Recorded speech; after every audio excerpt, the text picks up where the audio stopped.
Islamic दुनिया की दो बड़ी ताकतें सऊदी अरब और पाकिस्तान ने एक ऐसे रक्षा समझौते पर दस्तखत किए हैं जिसने पूरे मिडिल ईस्ट में खलबली मचा दी है।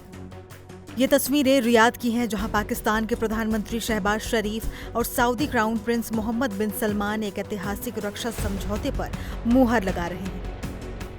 कागज पर यह समझौता दोनों देशों के बीच सैन्य सहयोग को नई ऊंचाइयों पर ले जाने का वादा करता है, लेकिन इस दोस्ती की स्याही सूखने से पहले ही इसका सबसे बड़ा साइड इफेक्ट ईरान की बेचैनी के रूप में सामने आ गया है। अब सवाल उठता है कि आखिर ऐसा क्यों? इसका जवाब छुपा है यमन के रक्त रंजित युद्ध में। दरअसल यमन में ईरान समर्थित हूती विद्रोहियों का दबदबा है, जिन्हें हटाने के लिए सऊदी अरब पिछले एक दशक से जंग लड़ रहा है, लेकिन अब तक नाकाम रहा है। अब रक्षा विशेषज्ञों का मानना है कि सऊदी अरब इसी लड़ाई में पाकिस्तान को अपनी ढाल बनाना चाहता है। इस नए समझौते के तहत अगर कल को सऊदी और हूतियों के बीच जंग फिर से छिड़ती है तो पाकिस्तान को मजबूरन इस आग में कूदना पड़ेगा।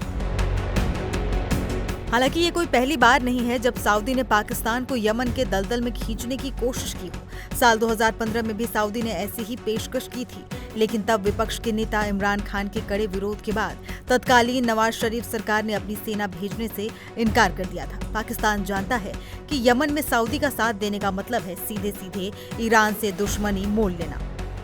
पाकिस्तान के लिए फैसला आग पर चलने जैसा है, क्योंकि एक तरफ सऊदी का पैसा और दोस्ती है तो दूसरी तरफ ईरान जैसा शक्तिशाली पड़ोसी जिसके साथ उसकी लंबी सीमा लगती है।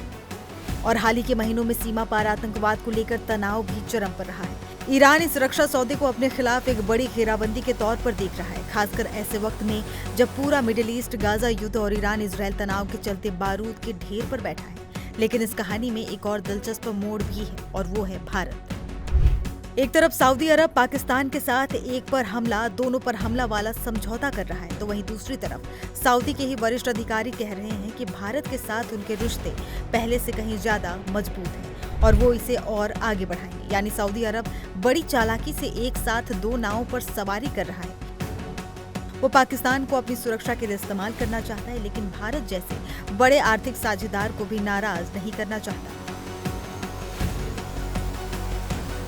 कुल मिलाकर पाकिस्तान ने जिस समझौते को अपनी बड़ी जीत समझा है, वो उसे ऐसी भू राजनीतिक बिसात पर ले आया है जहां एक तरफ सऊदी के रणनीतिक हित हैं तो दूसरी तरफ ईरान का सीधा गुस्सा।